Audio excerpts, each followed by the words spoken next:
Добро вечер. Во потрага по фалсификаторите, Кутија продолжува истрагата за кражба на идентитетот на Злате Стојановски, кој поради злоупотреба на неговите лични податоци заврши в затвор невин. Личната карта, издадена со негов матичен број, а туѓа слика, е користена при купопродажба на земјиште во Сопиште. Купувачот работи во МВР, а продавачот го нема засега и е непознат ниту на полицијата, ниту на обвинителството. Вистинскиот Злате Стојановски конечно доби решение за ослободување од 2,5 годишна казна, изречена во отсуство и неправедно. Во код уште еден случај.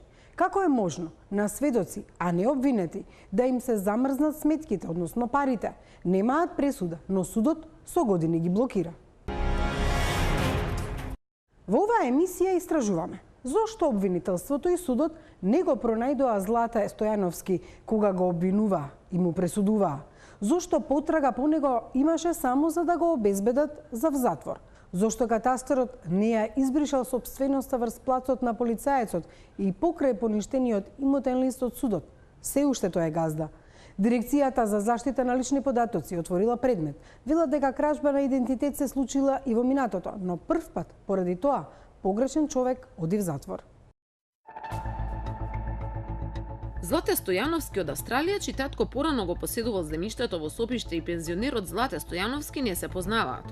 Оној во Австралија и покрај обидите не успеавме да го контактираме. Негови блиски ни тврдеа дека има 85 години и речиси да не е заинтересиран за она што се случува тука. Пензионерот Злате Стојановски пак никогаш не стапнал во Сопиште, ниту имал земја таму, ниту сака да има. Трет, фиктивен Злате Стојановски, сепак сакал да стане газда на земјата, па изработил фалсификувана лична карта со исто име и презиме, ама со матичниот број не на Злате кој е во Австралија, кој е поврзан со Сопиште, туку со оној на пензионерот. Така обвинителството наместо да го гони, а судот наместо да го суди фалсификаторот, му пресудиле на невин човек. Договорот е украдени податоци лична карта. Се изгубила ли некој? Никад, нисум ја дал, нисум ја изгубил. Никад. Јас не познавам ни еден од овие луѓе. Ни клучен свет. За вас кога сте родени? Не, уопште. Оној што ја фалсификувал личната карта имал јасна цел – да дојде до земјиштето во Сопиште, каде порано фигурирало името на таткото на Злате од Австралија. Според документите, ваквата идеја најверојатно ја добил во 2009 година. За прв пат извесен Злате Стојановски се појавува во катастарот на 4 февруари 2009. Тука матичен број на Злате нема, има само адреса Вера Церибири 8/4/39. За прв пат такво име, но веќе со промената адреса на Партизанска 3, се појавува во барањето за приватизација на парцелата во 2009. Таму веќе и со матичен број, оној на пензионерот, кој не ни знаел дека постои имот во Сопиште. Според документите, процесот за приватизацијата не одел глатко. Дури во 2016-та земјиштето, наместо на државата, е префрлено на Злате, поради договорот кој го покажал дека му е поклон од таткото Никола. Овој договор, за кој подоцна било утврдено дека е фалсификат, има два преписи.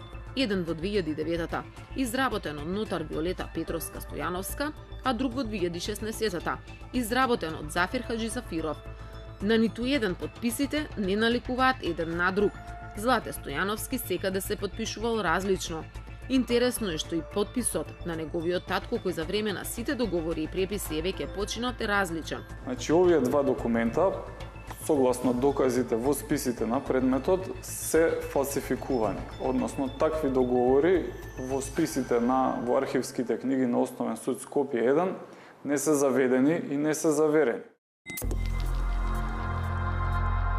Код успеа да дојде до нотарот кој последен го видел лажниот Злате со лажна лична карта. Вели не ни можел да предпостави дека се работи за фалсификат. Сепак го препозна дека човекот кој дошол кај него е оној од личната карта која е фалсификувана.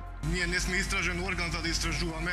Од приложените документи ние го составуваме нотарскиот акт и истиот им го даваме на странките врз основа на кои се стекнуваат со право на собственост. Кој од овие два лика, Злата Стојановски, дојде кај вас? Тука, ова лична карта што го беше присутен. Го познавате ли другиот Злата Стојановски? Не го Но уште поинтересно е што преписот кој го изработил нотарот е употребен во предмет, каде лажниот Злате го продал имотот како доказ дека тој го има добиено на подарок. Потрагата по идентитетот на човекот кој украде туѓ идентитет продолжува. Код не изработи плакати со печат, се бара и не го излепи градот со нив, но ликот од фотографијата на личната карта на Злате Стојановски осамна и со молскавична брзина се расшири на социјалните мрежи. Како се ширеше фотографијата, така почна и да се плетат приказните за тоа кој го видел и каде овој човек, кој одел по институции и нотари и лажно се представувал, со една цел – да дојде до земја во Скопско Сопиште. Според коментарите на Facebook, тој често бил гледан во близина на Скопскиот катастар. Некои сметаат и дека работел таму, други пак го поврзуваат со полицаец кој има многу огласи за продажба на земја во Сонје. Еден мал патоказ, на повеќето огласи каде се продава земја во Сонје, се јавува исто типче кој е вработен во МВР и приказната е дека му се наследство сите парцели. Доволно е тој да се притисне и целата приказна ќе добие епилог. Како одеднаш типчиња од МВР станаа наследници на толку земја. Ова се фотокопии од две лични карти кои Код ги објави уште во минатата емисија. Првата е онаа на реалниот Злате Стојановски, оригинална. Втората на оној кој го украл неговиот идентитет, матичниот број, бројот на личната карта, адресата. Се разликуваат на предната страна во подписите, на позадината има повеќе разлики. Местото на живење на вистинскиот Злате е во Горно Нерези, на фиктивниот пишува само Скопје. Не се совпаѓа ниту на селбата, односно кај оригиналната пишува Карпошка и фалсификатот Скопје. Идентична е само улицата. Кодовите под кои е издадена исто така се разликуваат. Подписот на вистинскиот Злате Стојановски беше на вештачење. Го изработи Љубомир Ѓурчевски, кој земал примерок од подписи на Стојановски уште од пред 20 години, но и од денес, па го споредил со оној кој фиктивниот Стојановски го впишал во нотарската книга, кога го продавал имотот во Сопиште. Оној кој лажно се представил многу воочливо и лажно и се подпишал, што е видливо и од око. Но во вештачењето Ѓурчевски стручно објаснил какви се разликите во формата на буквите, брзината и притисокот со кој се пишувани и карактерот. С и З се имаат таква форма која што воопшто не наликуваат на оние букви кои што се испишани од страна на господинот Злате. Тамо буквата С, секаде господинот Злате буквата С ја започнува со карактеристична точка и ја пишуваат многу поотворено, односно многу поблаго, додека тамо каде што имав можност да ги споредувам, буквата С е многу затворена, односно скоро наликуваат на кружен, на скоро затворен круг, додека кај буквата З формата ја започнуваат со полукруг кој што дават форма на бројот 9. Но тоа докажува дека не е вистинскиот Злате. Така, не е вистинскиот Злате Стојановски. Правењето на лажен подпис представува кривично дело против правниот собраќај, мислам во таа група на кривичните спаѓаше, што само по себе претпоставува дека правењето на лажен подпис се употребува за понатаму некои или некои да бидат доведени во правна заблуда, во фактичка заблуда, во измама и така натаму, со цел да се постигне некаква си имотна корист или пак да се нанесе штета седно. Ваквиот подпис фалсификаторот го впишал и на лажната лична карта која ја изработил. Извори од МВР за Код тврдат дека во двата системи на кои се изработуваат личните карти, таква лична карта не е помината. Системот е изработен во Германија и убедуваат дека е безбеден, доколку имало обид за фалсификување на лични карти со ист број како оригиналната, ќе се оставело траг во системот. Уште повеќе уверуваат дека таа не е правена во МВР, бидејќи на задната страна во делот на раѓање и место на живење пишува само Скопје, на оригиналната Нерези и Карпош. А токму системот и воопшто немал таква опција, односно не би дозволил да се впише 2 пати Скопје како место на раѓање, без да се потенцира населбата. Спорни се и кодовите изразени во броеви и букви на задната страна во долниот дел од личната карта, а кои се разликуваат од оригиналот. Според анализите, тие се впишани од памет, а не како што би ги дал системот, што уште повеќе укажува на тоа дека во некоја фабрика за лични карти, а не во МВР е изработена и оваа. Сепак за истрагата да го докаже ова ќе биде потребно да се најде фалсификуваната лична карта, а не само фотокопија, за да може да се истражи материјалот на кој е изработена, дали соодветствува со оној кој МВР го користи легално. Ако се пронајде, тогаш ќе се утврди и дали воопшто има број на образецот или сепак се работи за оние лични документи изработени на страна. Код праша и дали може ликот од фотокопијата да се најде во базата на фотографии во Министерството. Препознавање или попопуларно кажано face recognition е возможно, но само ако човекот на сликата е влезен во базата на луѓе со криминално досие. Не е исклучена можноста и да е интервенирано, па например, да се додадени наочари на лицето на фотографираниот, за да се дефокусираат обидите за пронаоѓање. По предпоставка дека документот е изработен надвор од МВР, тогаш и сликата најверојатно е изработена некаде надвор. Вмешаност на човек од Министерството сепак не е исклучено да постои, и тоа за кражбата на податоците. Во системот можно е да е пребаруван човек со исто име и презиме и со исто име на татко, со слични години на раѓање како што е во случајов и со Злате Стојановски, чии податоци се злоупотребени. Сепак како трак, вакви податоци може да останат и кај банки, нотари, државни институции, каде реалниот Стојановски вршел некоја работа, па оттаму да бидат дошепнати на фалсификаторите.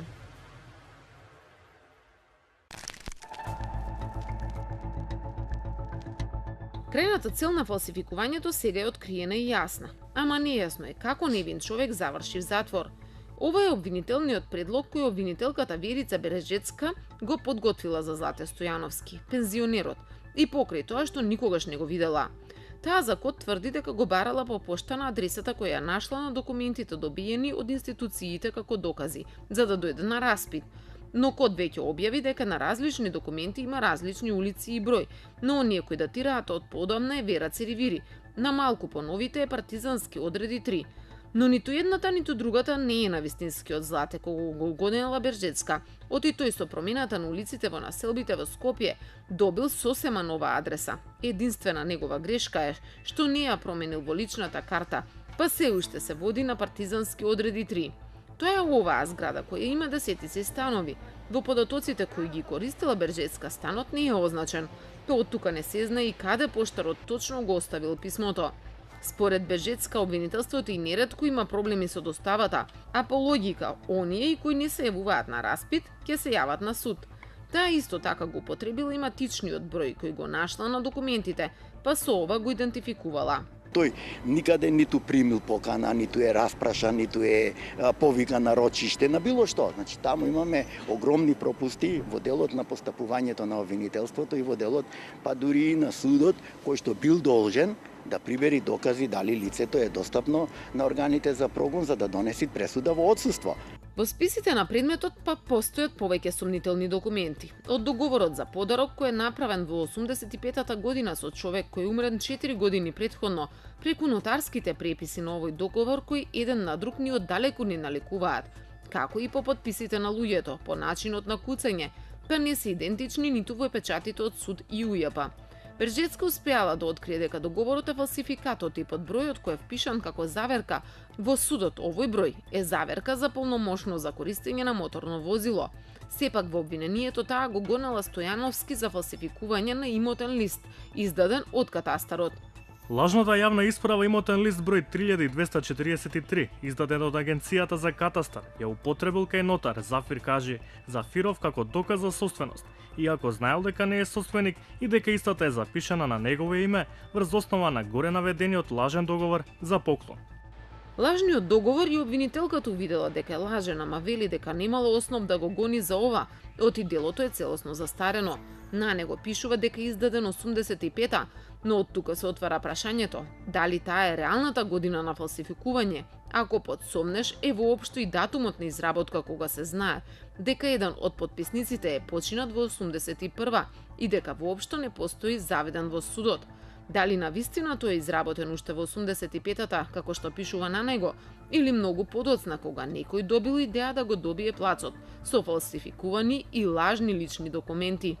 Обвинителката вели дека се фокусирала онаму каде била несигурна дека ќе го добие случајот. Ако обвинителството спровело истрага, сигурно дека овие два договори, кои што се спорни, овие два преписи на оригиналниот договор за поклон кои што се наоѓаат во судот и биле подвргнати на вештачење, јас верувам дека уште тогаш на стартот ќе се утврдело дека тамо нешто не е во ред.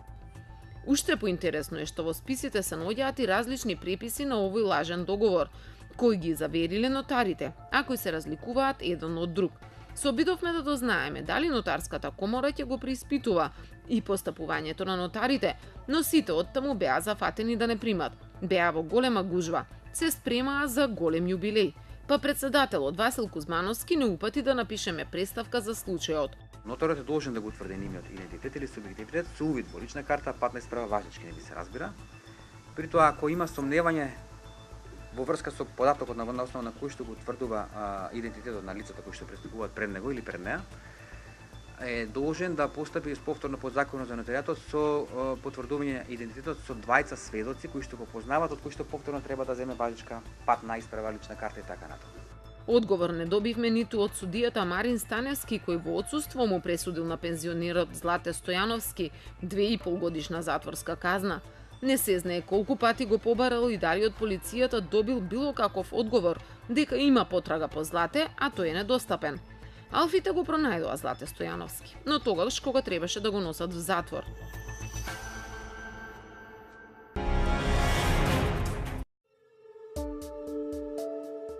Парцелата во Сопиште е празна и оние неколку дрва посадени од соседот кој поднесе кривична пријава поради сомнежите за фалсификат, сега ги нема. Ги исекол Маријан Димовски, полицаец кој за код тврдеше дека ја купил земјата од ликот на личната карта за кој верувал дека е вистинскиот.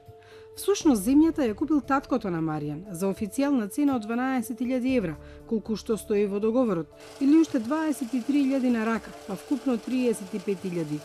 Неофицијално, колку што велат дека го исплатиле овој Злате Стојановски. Трансакцијата од 12.000 евра е крајната сума која може да се исплатува во кеш и незината трага ја нема на трансакцијска сметка.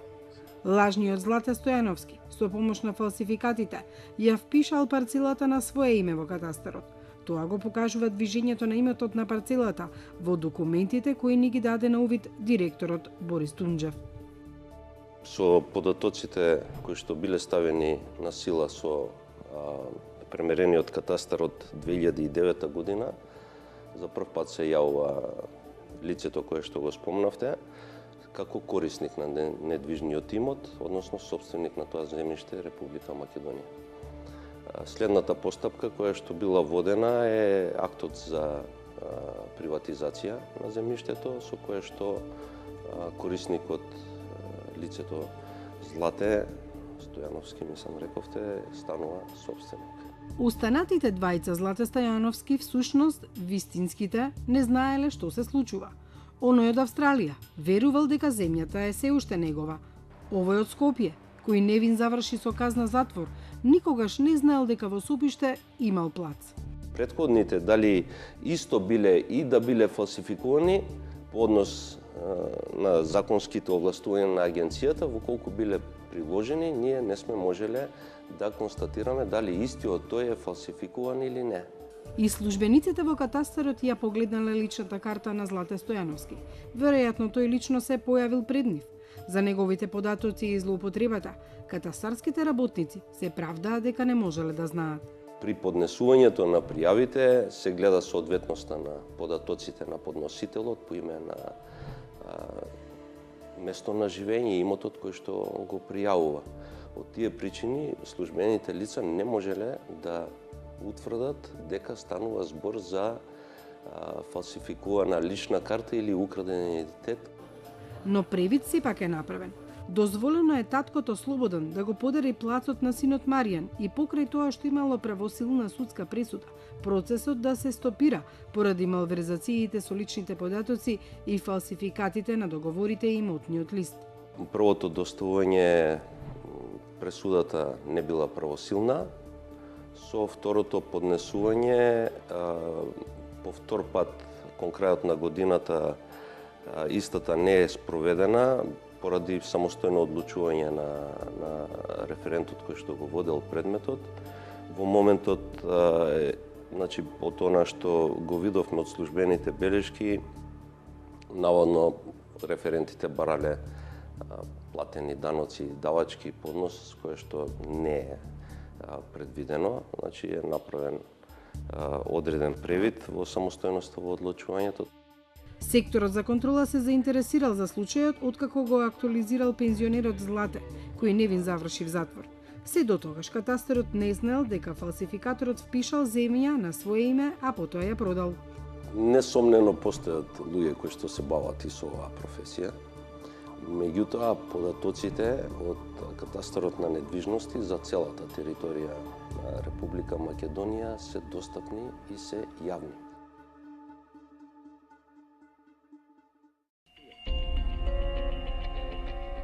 Игор Кузевски е генерален секретар на Дирекцијата за заштита на лични податоци, кој често прави обуки на администрацијата, како да препознаат украдени идентитети и како да се користат личните податоци на граѓаните. Реалноста се случува токму ова, каде што имате два исти документи со исти лични податоци од аспект на име, презиме, адресни податоци, број на документот, дали како во случајот возачка дозвола или ќе биде лична карта или ќе биде патна исправа и така натаму, ист датум на раѓање, исто време на издавање, истиот роден ден на се, само различна фотографија. И сега како се случува понатаму веројатно злоупотребата. Јас зашто викам кога се предаваме тука дека злоупотребата на лични податоци скоро никогаш не се случува сама по себе.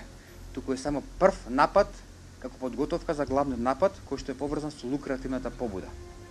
Некој да стекне некаква имотна корист користејќи туѓи податоци. До сега дирекцијата не се соочила со предмет во кој невин човек ќе заврши в затвор заради кражба на идентитет. Случајот на Злате Стојановски од Горно Нерези е сега домашен пример за кражба на идентитет и негова злоупотреба.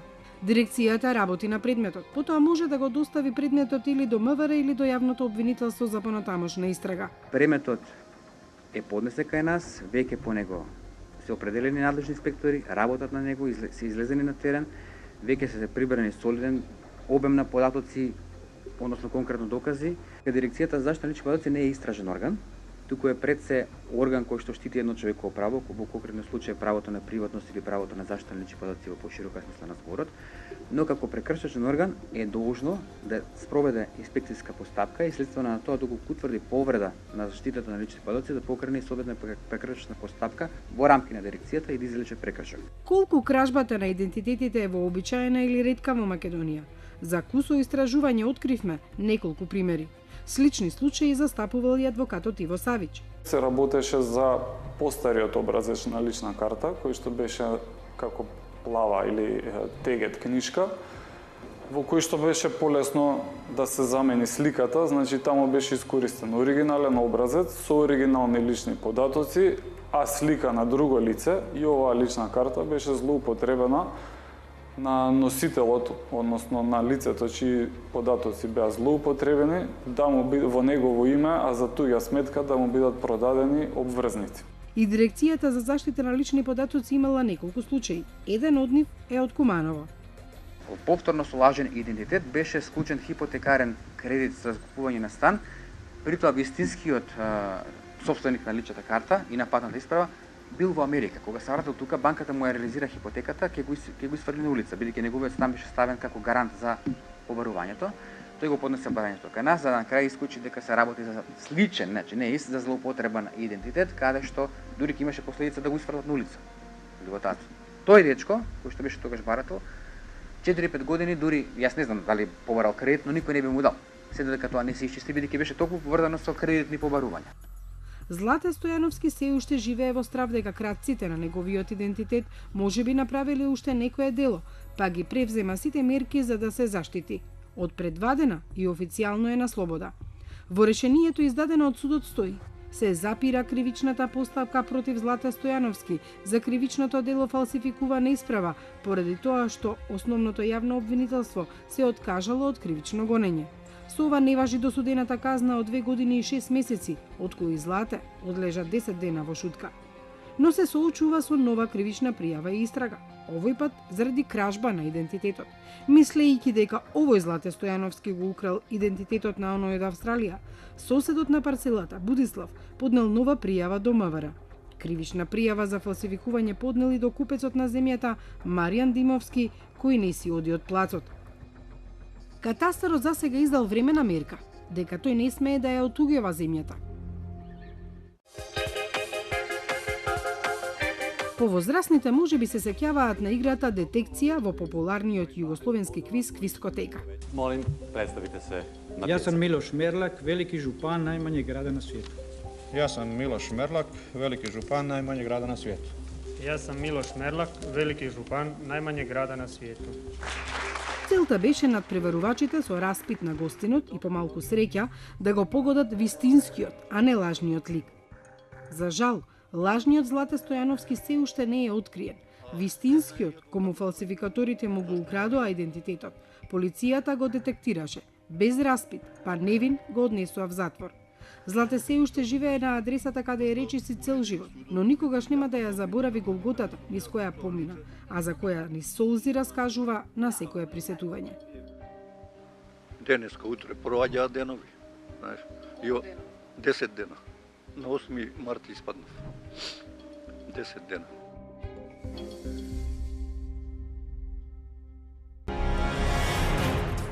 Код ке работи на овој случај се додека не го открие лицето од фалсификуваната лична карта, како и фалсификаторот. А сега за уште еден интересен случај. Биле повикани како сведоци во судски процес, но на крајот судот одлучил да ги замрзне нивните пари на 3 милиони евра, иако ниету биле осудени и прогласени за виновни. Браќата Роберт и Крсте Блажевски имаат вакво искуство со македонската правда, иако се и американски државјани. Нивната приказна е поврзана со фирмата Јака Табак, а одземените и замрзнати пари се добиени од продажба на акции во сосема друга фирма – Табак осигурување. Сметките не им се замрзнати од вчера или завчера, туку повеќе од 11 години. Кривичарите се чудат како може сведок, трето лице во судска постапка, да остане без имот, затоа што Македонија веќе губи неколку случаи во Страсбург. Експертите за компанијско право коментираат дека по трансакцијата на берза тој имот не може да се одземе без покренување на нов процес. Единствено судиите кои ги влечат потезите во судската драма на браќата Блажевски не коментираат, бидејќи станува збор за судски пресуди, велат тие. А во приказната на Роберт и Крсте, покрај бизнисот и судските одлуки со чудни објаснувања, како зачин е вклучена и политиката. Повеќе за ова од Миомир Серафиновиќ.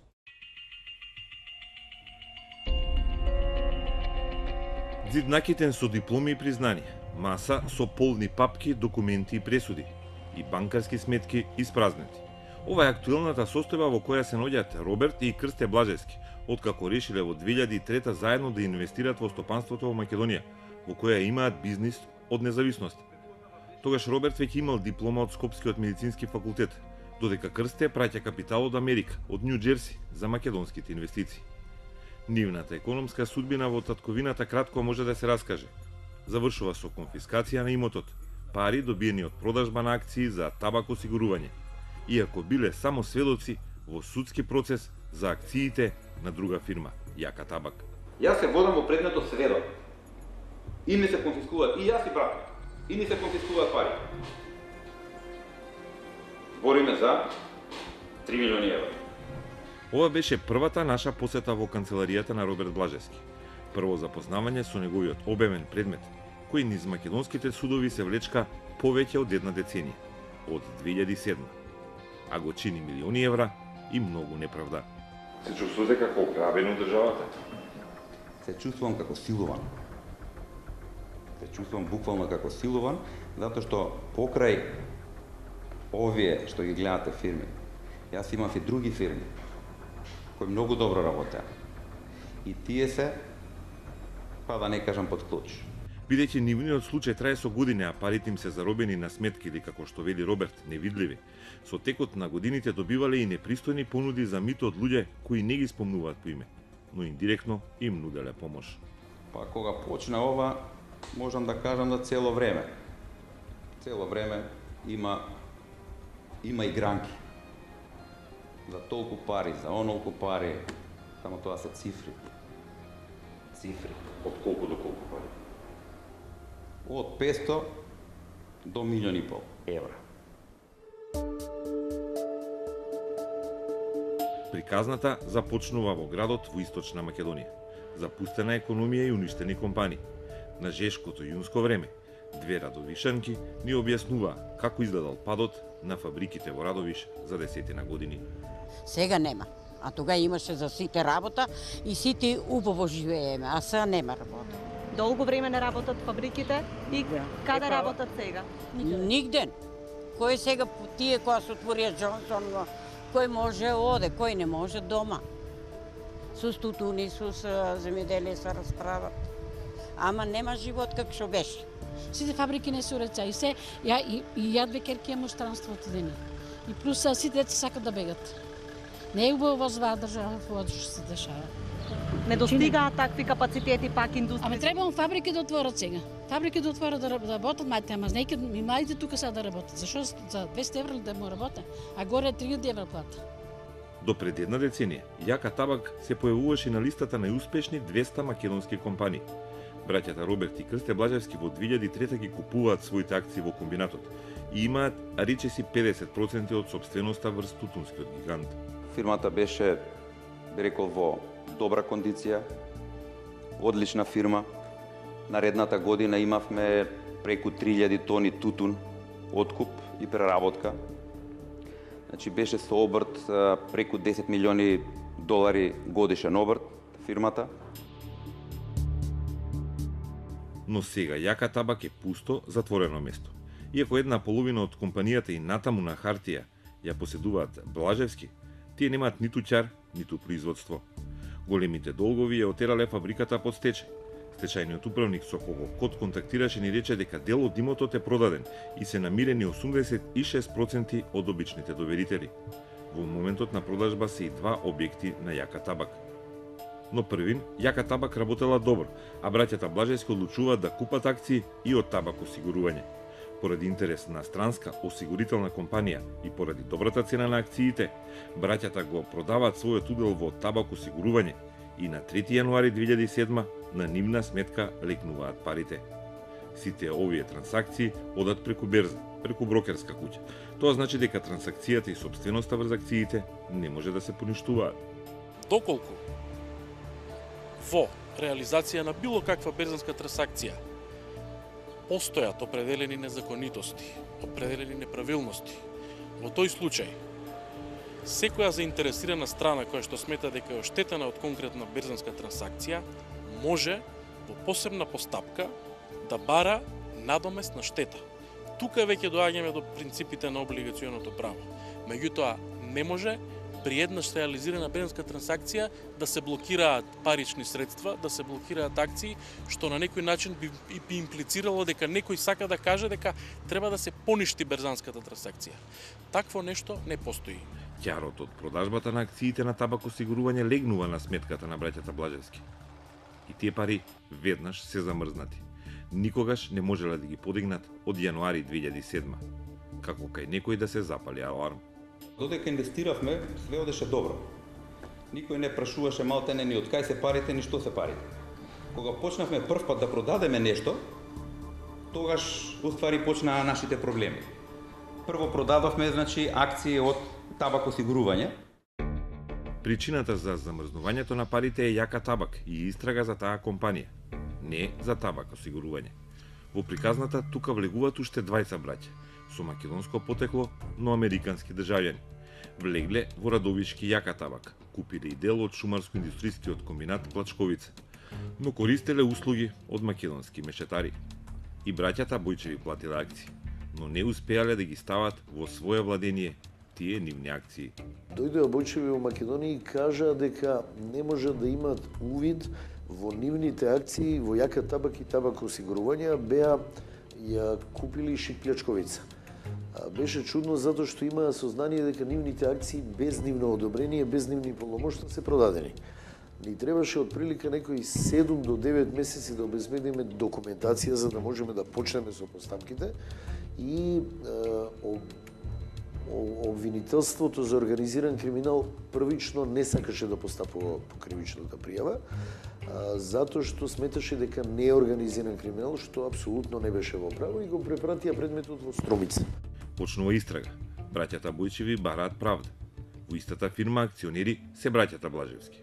Истрагата ја води оделот за организиран криминал на МВР, на чие чело тогаш е Митко Чавков. Во истрагата инспекторите на крај заведуваат дека Крсте Блажевски има акции во табак осигурување, иако не се истражуваат тие акции. Но запишаното останува и се уште ги гони браќата Блажевски. На распит се повикани и Роберт и Крсте, кои специјално за тоа доаѓа од Америка. Но двајцата се само сведоци, а имотот им е запишан во истражни документи. На крај обвинителството во Струмица одлучува да ги гони Здравко и неговиот син Загорат Стумбовски, Теневски Ѓорѓи, Блаже Србиновски и Левко Таневски. Обвинети се дека ги злоупотребили и препродале акциите на браќата Бојчеви од Јака табак со фалсификувани документи. Роберт и Крсте се сведоци, но во рамките на истрагата и на процесот блокирани им се парите. 3 пати првостепено Струмичкиот суд ги ослободува обвинетите и ги одмрзнува парите на Блажевски. 2 пати Штипска апелација го враќа на почеток процесот. Третиот последен пат, Штипска апелација во мај 2012, 5 години по замрзнувањето на имотот на Крсте и Роберт Блажевски, ја преиначува првостепената одлука. За виновни ги прогласува обвинетите, им определува затворски казни, а на сведоците Роберт и Блаже им конфискува имот. Шок за сведоците. Покрај тоа, врската меѓу нивните пари и спорните акции била наводна продажба на туѓи акции на оштетените Бојчеви. Во пресудата стои дека Крсте Блажевски купил акции од Левко Таневски, кои обвинетиот ги присвоил со фалсификат. Поради тоа повтор пат тргнавме во канцеларијата на Роберт Блажевски. Тој ни тврди дека во реалноста никаде нема таква трансакција. Ни го покаже вештачењето кое е било достапно на судиите. Со него е тврдено дека Блажевски никогаш не купил акции од обвинетиот Таневски. Со меѓународни проверки е докажано дека парите за македонските берзански трансакции на Блажевски се легални и потекнуваат од Америка. Во пресудата на Штипска апелација стои и една грешка, тврди Роберт. Во предметот апелација, значи апелација прави таква ја не би рекол забуна, мислам, тоа не би рекол ни грешка, тоа не може да е грешка. Што пишуваат? Во јуни 2006 година преку брокерската куќа ТТК банка, преку му се продал на Крсте Блажевски 533 акции за сума од 42.736.290.000 денари. Тоа е сума цирка некаде околу 700.000 евра.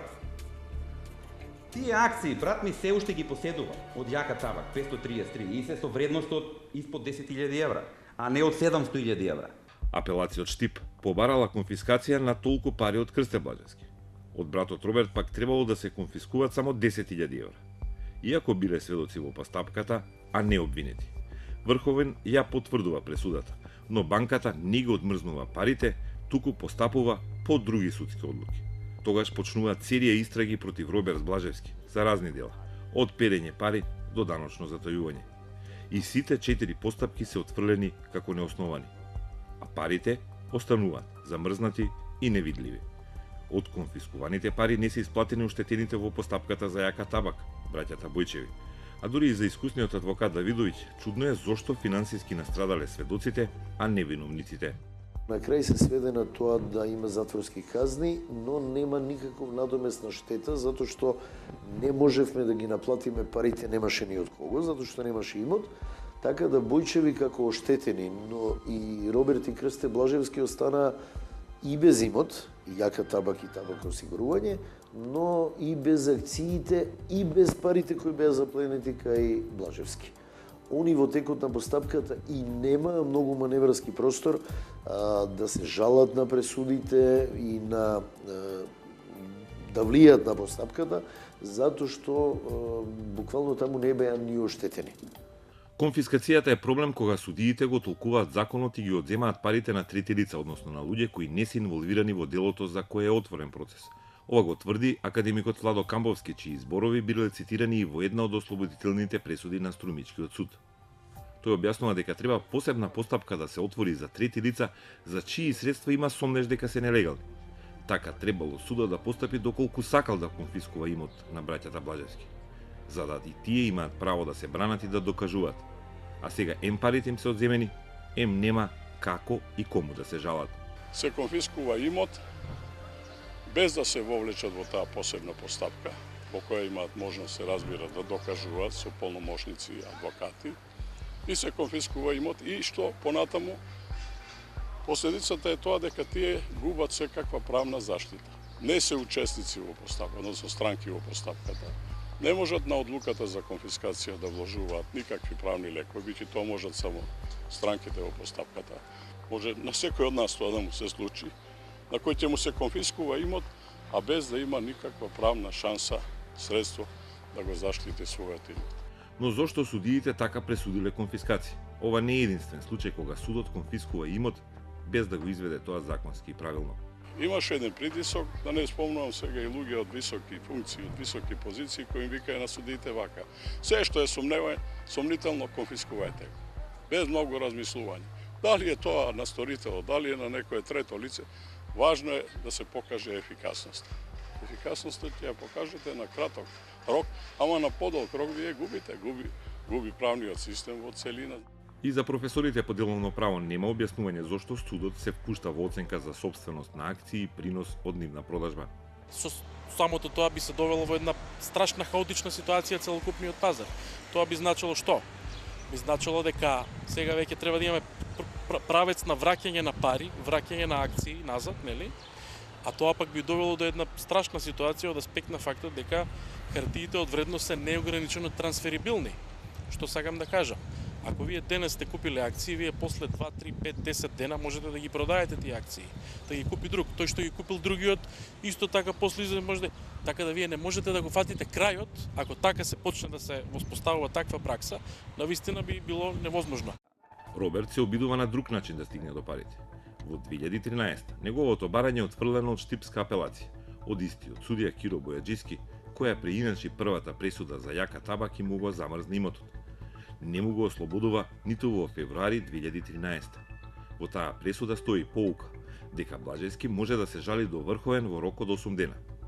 Ја користи можноста и на одговор чека неверојатни 4,5 години. 2013 година жалбата е поднесена тогаш. Врховниот суд на 20.12.2017 година, после 5 години, значи, ми дава, се отфрла како недозволена. Значи, жалбата на Роберт Блажевски од Скопје, поднесена преку адвокат до апелациониот суд, се отфрла како недозволена. Значи, првостепената мене ми ги ослободува, апелација ја преиначува, ми ги конфискува парите и ме упатува на да се жалам до Врховен. Јас се жалам, они викаат дека ми е недозволена жалбата. Судијата Бојаджиски во пензија, неговите блиски не одговорија дека веќе не ги знае предметите. Не коментираме судски одлуки. Беше одговори на други судии, но од Струмичкиот суд, кои работеле на случајот и донеле ослободителни пресуди. Покрај борбата со судството, на Роберт му се случуваат и други работи. Неговите фирми кои имаат годишен промет и до неколку милиони евра наеднаш стануваат интересни за инспекциите, контролите и за пишување казни. Од 5.2.2008 не ни знаев дека постои. Значи, финансова од царина. До 17.6.2008 година. Тоа се 4 месеци. За 4 месеци овде има казни од 124, 420, 569, 638, 789, 665, 150.000, значи совкупна сума од 2.804.000 денари. Сето тоа му личи како на кајка, а тоа му го потврдува и поранешниот министер за земјоделие Ацо Спасеновски, кога барал одговор за барање за увоз на месо. После на еден муавен вика, Роберт вика, сакам да знаеш дека имав листа на фирми кои требаше да се кастрат, оригиналните зборови. Твојата фирма беше котираше прилично горе на листата. Јака табак, Шик плачковица, но и други индустријски капацитети се затворени во Радовиш. Приказната отвора и друга тема. Загорат Стумбовски пред 5 години тврдеше дека давал пари со каса прими од Јака табак како спонзорство на ВМРО ДПМН. Но случајот никогаш не доби квалитетна истрага и проверка на наводите на осудениот Стумбовски. По предметот често пати се покажуваше дека има и политичка позадина, дека беше во прашање Бетон Штип као фирма собственост на еден од обвинетите. Беше обвинет и Загорат Стумбовски, за кого знаете дека тврдеше и покажа каси прими, дека е финансирана ВМРО и дека на Гордана Јанкуловски се давани парите. И тоа се капитал на Јака табак, табак осигурување на Шик плачковица. И што таму после тоа иако имаше политички задвина? Апсолутно ништо. Тоа е затоа постојано зборуваме дека обвинителството и судството не функционираат. Сепак сите овие наводи се преплетуваат во судница. И не само во овој случај. И академикот Камбовски е дециден дека она што често го слушаме, како судии може за определена сума да средат, убрзаат или успорат судска одлука, мора да се провери и истражи. Беа исто често користени ваквите ситуации за корупција, па дури и во редовите за жал на судиите, кои треба ги сметаме за луѓе со највисок интегритет. Неговиот судски случај го принудиле Роберт, кој има дипломирано медицина, да запише и заврши магистерски по деловно право, да ги разбере судските одлуки во Македонија. Но очекуваните промени се уште ги нема. И чекав и мислев дека ќе има промени. Најмногу очекувавме промени од судството. Али фотелите се завзема од други личности, ама во судот остана истите. Неговите пари се на сигурно во банк, но парите на брат му, Крсте, веќе се земени од државата. Правда не очекува тука.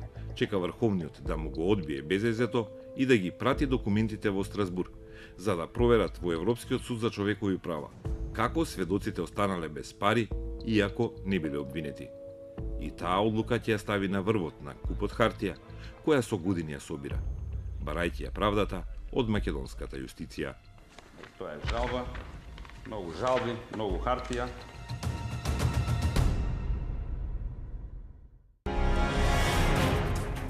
Благодариме што и овој пат бевте со нас. Ова беа сториите во оваа емисија на Код. Следете не идната недела во исто време. Имајте пријатна вечер.